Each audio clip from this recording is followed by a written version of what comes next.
This is a film about power. It's a film about family, a film about passion, art, creativity, of course, fashion. It's a film about loyalty, maybe justice, and certainly betrayal. It's an amazing family, actually, because at one moment they're fighting and screaming at each other, and the next moment they're, having an espresso and, kissing each other goodbye like nothing ever happened. And people testified to that. They would be in these incredibly, they would be in these really intense lawsuits with one another, and then show up to family meetings like, nothing has ever happened. We're not suing each other over here. But I think, they did have a loyalty to each other. It was a phenomenal family full of real big dreamers and mavericks, rule breakers. And, they built a brand that's lasted for the ages. And they really gave birth to something quite special.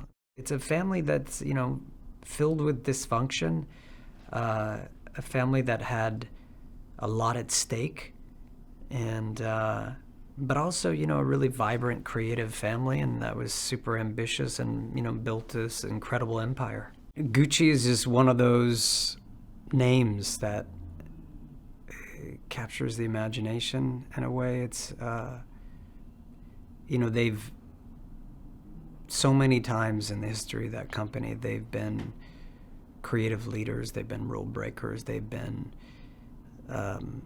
set the standard for quality and luxury. It's an aspirational brand, a brand that really, certainly in recent times, has done a great job breaking rules and showing us the possibilities of, fashion and brand in general. I'm lucky because I not only get to be in the House of Gucci, but I work with a brand as well. And, my personal experience with them is that they're just the most wonderful group of people. And I'm really fortunate to have been able to work with him for so many years. This is a film it's really, it takes place in the world of fashion, but it's a film that's about family. It's about power. It's about betrayal. It's about loyalty. It's about a lot of things, and certainly fashion is one of those things. But I was really surprised, shocked by the story. I didn't know anything about it until I read the script. And, I think a lot of people would be very surprised. Those Gucci loafers are going to take on a whole new meaning. I played the one and only Paolo Gucci. I really grew to love this character. And as imperfect as he is or was, I really had a lot of empathy. He broke my heart in a way, and he's a guy in some ways he's a very simple man. He's a dream, and he's willing to do whatever it takes to try and make that a reality. He's an artist, a frustrated artist, a terrific designer, a bit of an unsung hero. He's a member of the family that really wants to push Gucci into the modern age, and is kind of frustrated by the family's inability to embrace his ideas, and but yeah, full of charm and wit, and a great dancer too. Yeah, the physical transformation into Paolo was incredible. It was really like, I just have a lot of gratitude to be able to dive in this way, to make this kind of commitment. And I had just a terrific team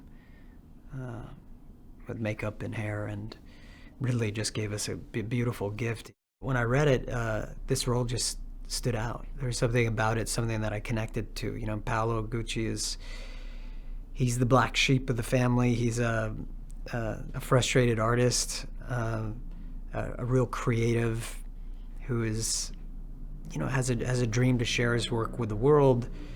So I could relate to some of that.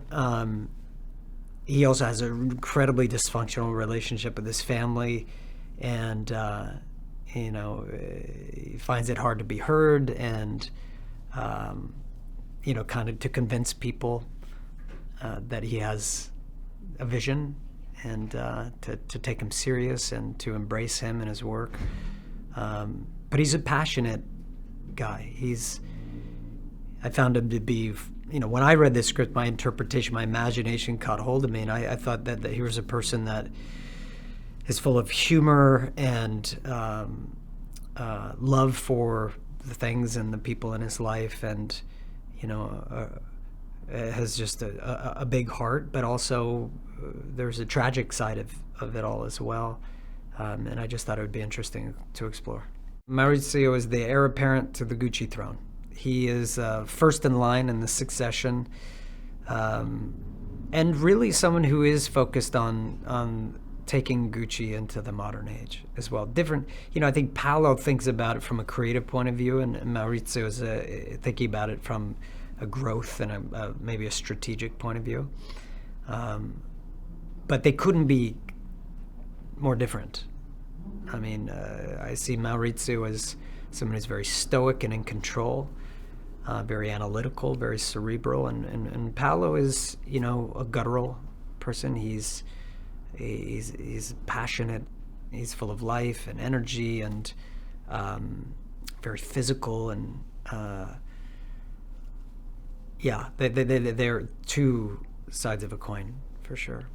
Patrizia, the infamous, is played by the one and only Lady Gaga, and you know, I was excited. You know, like, first I have Ridley, right? I have this beautifully written script based on this incredibly fascinating family, with you know, a story that's hard even to believe. And then you have Lady Gaga playing Patrizia Gucci, and it's perfect, perfetto, as they would say. You know, and then you have Maurizio, Adam Driver, you know, just a force to be reckoned with. There's only one Lady Gaga, and I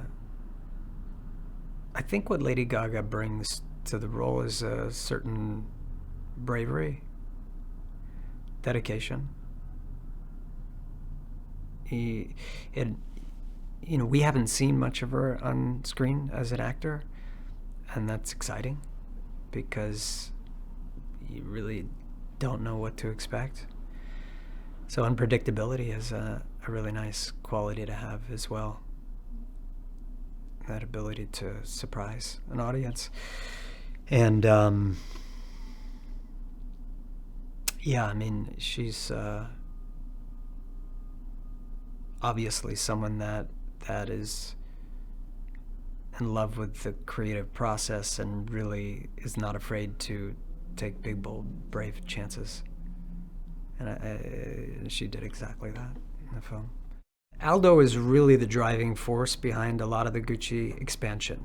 Rodolfo was a movie star in his time, and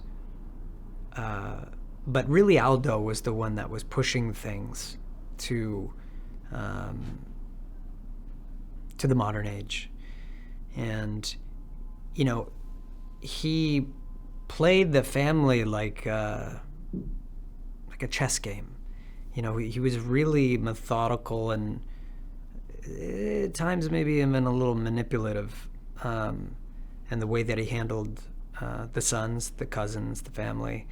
And, you know, there was a battle for control. Paolo, Maurizio, Aldo, Rodolfo, everyone was fighting for power. And ultimately, you have one side of the family that wins and another that loses. Al Pacino, who plays my dad, which is always nice. I mean, Al Pacino is doesn't get any better than that. And, he was really my partner in this journey. And, it's funny because I think I was so consumed because we had a short amount of time, and we had so much to do in a short amount of time in preparation as well. And of course, it's the middle of COVID, and it's a very unique time to be filming. I just didn't have time to, really come to terms with the fact that Al Pacino was playing my dad, and basically all of my scenes are with Al Pacino. I've always wanted to work with Ridley Scott. There are some people, some creative people that just, it's something about their work spoke to me, and Ridley's work is always, I don't know, it captured my imagination as a kid. It educated me, inspired me, and I think the diversity of subject matter that he's covered, diversity in tone and ambition is just, he's one of a kind. So I've always wanted to work with him. We just had just a beautiful journey together. Absolutely incredible. He was patient and generous and kind and explosive and full of fire, and as you would expect from Al.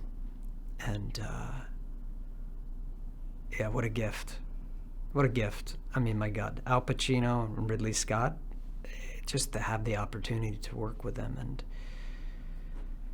and be some tiny part of their journeys as well. It's just a really, really beautiful thing. Janty is a legend, and I knew I was in great hands, and I told her from the very beginning, I'm so happy to be here with you. The only thing I would ask is, let's just go nuts. Let's just go crazy. Let's take the gloves off. And I always thought that Paolo was someone who celebrated color and took chances in terms of fashion and his style. He was a bit of a dandy. And, Janty just really she made miracles happen. Shooting in Italy you have to do it there. It's like, you couldn't have made Taxi Driver in Hoboken, right? There are some things you just, casinos gotta be in Vegas. I guess you could be in Atlantic City, but, this film had to be. There's so much of the environment, the hearing the voices, the accent, the dialogue.